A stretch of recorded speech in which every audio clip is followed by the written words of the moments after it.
예, 오늘의 모닝 브리핑 시작하겠습니다. 2월 PPI도 예상치 하회하면서 미국의 지표는 비교적 선전했다, 잘 나왔다, 이렇게 볼 수 있는데, 문제는 이제 트럼프의 또 발언이었죠. 유럽산 주류에 대해서 관세 200% 부과할 수 있다, 이런 경고를 했고, 또 셧다운 이슈까지 겹치면서 미증시가 하락으로 장중 내내 하락하는 그런 모습을 보였고요. 우리 증시 이제 만기 넘겼잖아요. 그러니까 만기 이후에 어떤 수급의 변화가 나올 수 있거든요. 그래서 우리 증시 어떤 외국인, 그 다음에 뭐 금융투자, 연기금들의 어떤 변화가 어떻게 나오는지 집중적으로 봐야 될 것 같고, 포트폴리오 차원에서 보면 이제 관세 피해를 받았던 종목군들, 주요 수출주들이 될 것 같은데, 이런 종목군들과 관세 대피주로 분류가 되는 종목군들, 이런 종목에서 중에서 어느 쪽으로 기관 투자자들이 선택하면서 매수가 들어가게 되는지 이 점도 중점적으로 살펴봐야 되는 날이다, 이렇게 봐야 될 것 같습니다.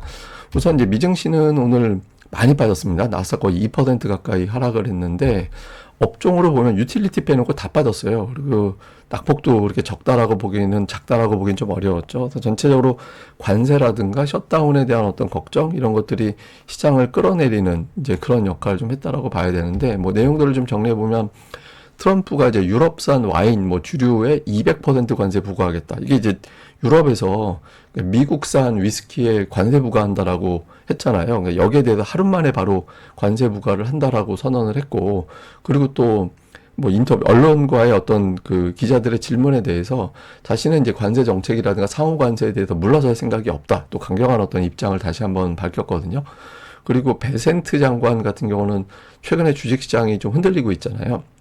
이런 변동성 우려하지 않는다. 결국에는 미국의 경제 체질이 바뀔 거기 때문에 장기적으로 보면 더 좋은 일이 만들어질 거야, 뭐 이렇게 이야기를 했어요. 이러다 보니까 최근에 시장이 하락하거나 말거나 그냥 계속해서 강공으로 밀어붙이겠구나, 이런 어떤 우려가 커진 거죠. 그러니까 한마디로 트럼프가 그냥 무건수행하면 시장이 좀 좋아질 텐데 그럴 생각이 전혀 없다라는 거잖아요. 그러니까 시장이 좀 걱정하게 되는 그런 이유로 작동을 했고, 그러니까 2월 생산자 물가지수 나왔는데 이거 잘 나왔거든요.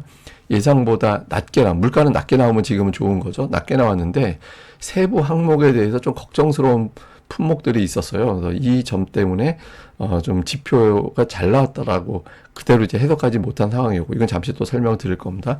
그 다음에 이제 셧다운 재료.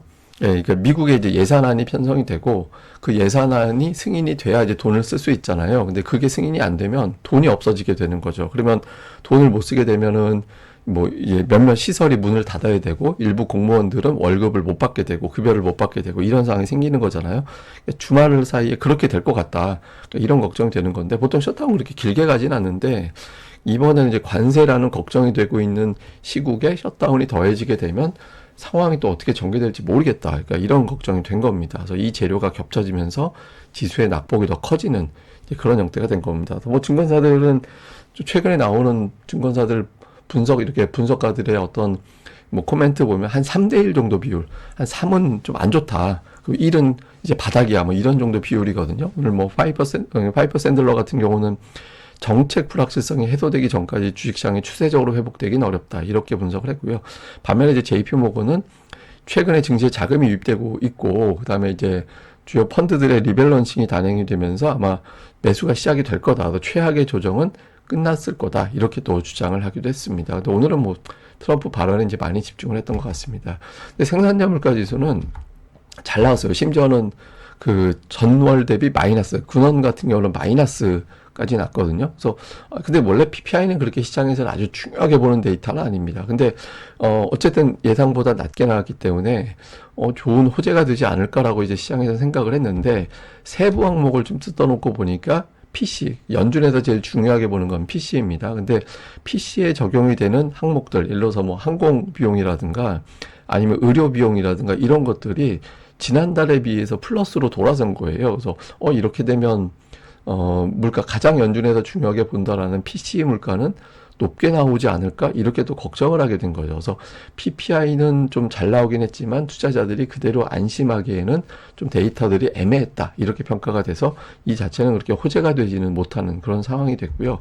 그 다음에 이제 셧다운인데, 사실 이 셧다운은 이게 이제 공화당에서 올렸어요. 그러니까 이제 하원에서는 이제 통과를 시켰는데 상원에서는 통과되는 게 쉽지가 않죠. 일부 공화당 내부에서도 반대하고 있거든요. 그러니까 트럼프가 막 항목을 마음대로 좀 조절할 수 있는 또 비용을 여기서 빼서 저기로 돌릴 수 있는 그런 권한을 갖게 되는 내용들이 좀 있다 보니까 이제 좀 거부감이 있었던 것 같아요. 그래서 여기에 대한 거부감 때문에 이제 상원에서는 통과가 쉽지 않다 이런 어떤 분석들이 나오고 있거든요. 그래서 좀 뭐 제가 보기엔 보나마나 임시 예산안 편성해 가지고 그걸로 이제 통과시킬 건 뻔한데, 근데 어쨌든 셧다운이 된다 하더라도 주식시장은 그렇게 걱정할 필요는 없습니다. 그러니까 보통 통계적으로 보면 역대 셧다운이 총 22번 있었고요. 평균적으로 8.2일 정도의 셧다운 기간이 있었습니다. 근데 이 기간 중에 증시는 뭐 거의 올랐어요.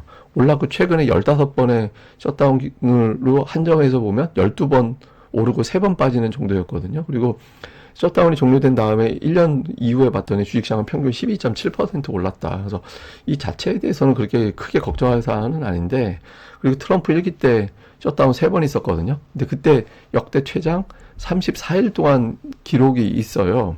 예, 그런데 이제 문제는 뭐냐면 2018년 1월 셧다운 때 그 이후에 이제 무역 전쟁 벌어지면서 그의 증시가 고전하는 그런 상황이 만들어진 적은 있었거든요. 그래서 트럼프고 또 지금 무역 전쟁이 있고 하니까 혹시 또 그렇게 되는 거 아닌가 이런 걱정이 일부에서는 있는 거죠. 근데 만약에 이제 그런 변수가 없다면 셧다운 자체는 주식시장에 미치는 영향은 거의 없다. 이제 미미하다. 뭐 이렇게 보는 게 합리적이긴 하죠. 그래서 뭐 요 셧다운은 아마 뭐 들어간다 하더라도 임시 예산안 편성될 건 뻔한데, 어쨌든 투자자들은 그래도 관세 이슈가 있으니까 어떻게 겹쳐서 돌아가는지 보자 이렇게 됐던 것 같습니다.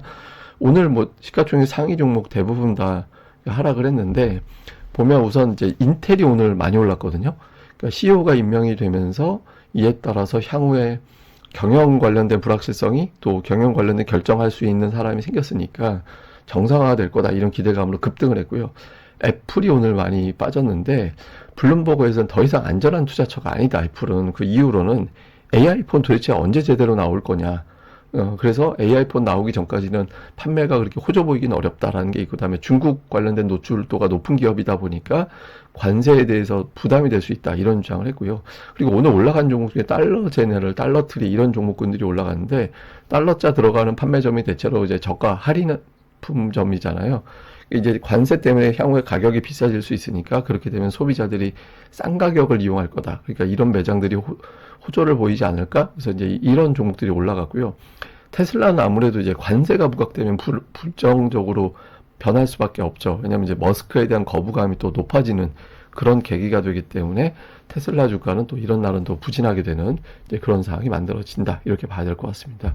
근데 이게 미증시가 최근에 대선 이후에 더 빠졌어요. 그러니까 대선 전, 그러니까 트럼프는 자신 때문에 증시가 올라갔다고 그렇게 자랑을 했는데 대선 이후에 더 빠졌고 정치 불확실성 지수가 높아지면서 빠지고 이런 현상이 계속 나타나고 있잖아요. 근데 다만 이게 좀 오버한다, 좀 너무 과도한 거 아닌가 이런 주장도 있는 게, 실제로 이제 지수가 빠지는 동안에 미국 기업들의 실적 추정치가 아직까지는 하향되진 않았어요. 그러니까 일부 증권사에서 하향한 움직임이 있긴 하지만 아직까지 본격적으로 미국 기업들에 대한 실적 추정치 하향 없이 주가는 되게 많이 빠졌고, 그 사이에 이제 P는 가격 부담은 상당히 덜어내진 상태거든요. 그래서 아직까지는 오히려 하락이 매수 기회 아닌가 이런 주장도 있고요. 또 10% 빠졌다고 하락장 이야기하는데, 역대 미국이 10% 이상 빠진 게 48번 있었는데 그 중에 하락장으로 연결된 건 12번밖에 없었어요. 그래서 뭐 아직까지는 대세 하락이라고 보긴 어렵다 이런 주장이 많긴 합니다. 근데 이제 반대로 여기서부터 이제 달리 표현해서 우리가 조심해야 되는 건, 기업들의 실적 추정치가 하향 조정되기 시작하면은 그때는 좀 골치 아파집니다. 그래서 지금 그러기 전에 미증시가 지금 하락을 멈춰주는지 여부가 이제 상당히 중요하다 이렇게 봐야 될 것 같습니다. 다음 이제 우리 증시는 코스피가 지금 박스권이잖아요. 그러니까 아래로 보면은 대략적으로 61선 정도, 위로는 21선, 이 안에 이제 시장이 갇혀 있는 그런 모습을 보이고 있거든요. 근데 이제 주목해 봐야 되는 건 삼성전자의 주가예요. 그러니까 삼성전자가 지수의 발목을 잡는 역할을 그동안 했었잖아요. 한동안 또. 근데 최근에 삼성전자가 지수하고 비슷하게 가거나 그렇게 좀 오히려 더 올라가거나 이런 현상이 나오고 있거든요. 그러니까 삼성전자가 발목 잡지 않은 장이 되게 중요해요. 그러니까 삼성전자가 움직이기 시작하면, 제가 두 가지 모드가 있다. 동네 바보형, 다음에 동네형. 이 두 가지 모드가 있는데, 동네 형으로서 역할을 하게 되면 선물 세력들이 아래로 때리기가 어려워지거든요. 그래서 삼성전자가 살아나게 되면 이제 선물을 끌어들이면서 이제 지수 자체를 이제 강제로 올리는 그런 효과를 낼 수 있습니다. 근데 이제 삼성전자가 동네 바보형 모드로 가게 되면 이제 반대 계속 이런 뭐 하락장 흔들기 변동성 게임 해도 되네 이렇게 될 수 있습니다. 그래서 삼성전자가 지수보다 더 양호한 흐름이 나오는지 여부, 이게 되게 이제 중요한 구도가 될 거고, 또 하나는 이제 어제 만기가 끝났잖아요. 동시 만기였죠. 만기가 이제 끝났는데, 제가 이제 이번 주 정도 되면, 지난주에 제가 말씀드릴 때 이번 주에 금융투자가 매수하는 날이 좀 자주 나올 거다. 그 말씀을 드렸었잖아요. 그러니까 금융투자는 일단 돌아섰는데, 연기금이 매도예요. 연기금이 그동안에 시장의 안전판 역할을 했었거든요. 근데 연기금이 국내 주식 편입을 해야 되는 기준까지는 아직 못 채운 걸로 알려져 있거든요. 그래서 다시 매수할 걸로 보여지는데, 근데 어쨌든 단기적으로 우리가 보여지는 것만 놓고 볼 때 연기금이 매수해주지 않는 상황이 계속 이어지게 된다라면 금융투자는 샀다 팔았다가 반복되는 위치라서 외국인들이 매수하지 않으면 시장은 굉장히 부담스러워집니다. 그러니까 외국인 투자자들이 이 시점에서 매수로 돌아서지 않으면 연기금이 이제 만약에 계속 매도한다라는 전제가 될 때는 시장이 좀 흔들릴 수 있거든요. 특히 대형주들이. 그래서 앞서 삼성전자하고 연결을 지어서 볼 때 외국인들이 삼성전자를 좀 매수해주는 그런 흐름이 나와주는 게 시장 측면에서는 좀 중요한 시점이 됐다. 이렇게 봐야 될 것 같습니다. 그리고 이제 코스닥 쪽에서는 이제 업종별 구도, 저는 이제 코스닥은 종목 장세로 점차 접어들 거라고 보고 있는데, 최근 들어서 보면은 알테오젠이 좀 부진했다가 좀 살짝 올라오는 그런 모습이 나오고 있고, 그 외에는 이제 반도체는 소재 쪽 종목군들, 그러니까 소부장 이렇게 얘기할 때 소재 쪽 종목군들이 최근에 좀 강하고 장비나 부품 쪽은 좀 어정쩡하게 움직이는 그런 형태가 나오고 있거든요. 그래서 지금 종목별 구도는 이제 전반적으로 좀 부진해요. 그러니까 2차 전지가 올라갔다가 이제 흘러내리고 엔터주는 그냥 등락만 보이고 있고 이런 구도가 나오고 있는데, 제가 이걸 보여드리는 이유는 이 중에서 2개 정도는 다음 주 이제 상당히 좀 강하게 치고 나갈 가능성이 있다라고 보고 있거든요. ADR이 거의 과매도에 근접해 내려와 있는 상태이기 때문에. 그래서 업종별, 종목별 흐름 변화, 특히 이제 기관 투자자들의 어떤 매수가 누적되어 있는 종목 한 덩어리, 그다음에 1분기에 포트폴리오 하느라고 다 털어낸 종목군들, 이런 쪽에는 시세가 나올 가능성이 있어서 뭐 기관들의 어떤 수급 변화에 해당되는 종목들을 잘 살펴보는 게 필요할 것 같습니다.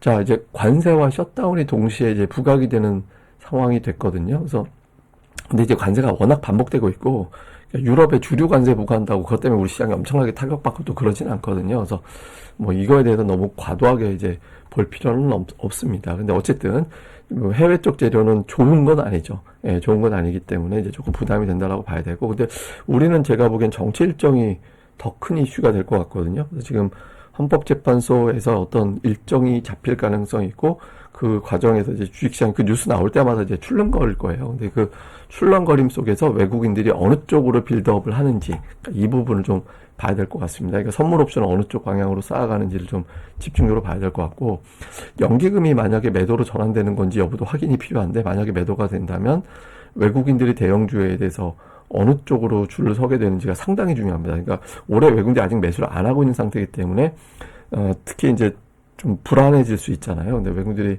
뭐 만기도 지나갔고 여러 가지 어떤 흐름이, 또 우리나라 정치 불확실성도 피크를 넘기고 있는 그런 과정에 있기 때문에 이제 좀 외국인들의 변화가 생길 수 있어서 어떻게 잡는지 좀 봐야 될 것 같고, 그리고 반도체 2차 이제 제약, 이게 이제 시가총액 주요 업종이잖아요.